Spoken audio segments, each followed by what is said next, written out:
सर्वपक्षीय बैठकीवर महाविकास आघाडीचा बहिष्कार, महाराष्ट्र पेटता ठेवण्याचं विरोधकांचं धोरण, शिंदे फडणवीसांचा विरोधकांवर हल्लाबोल। सरकारनंच भुजबळांना माझ्या विरोधात उभं केलं, मनोज जरांगेंचा गंभीर आरोप। आज धाराशिवमध्ये जरांगेंची शांतता रॅली।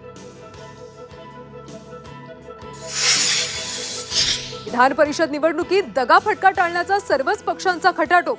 भाजप, राष्ट्रवादी, अजित पवार, शिवसेना, शिंदे आणि ठाकरे गटाच्या आमदारांचा पुढचे 3 दिवस हॉटेलमध्ये मुक्काम, तर महाविकास आघाडीचीही निवडणुकी अधिक खलबतं। मराठवाडा, विदर्भात भूकंपाचे धक्के, हिंगोलीत भूकंपाचा केंद्रबिंदू, नागरिकांमध्ये घबराट।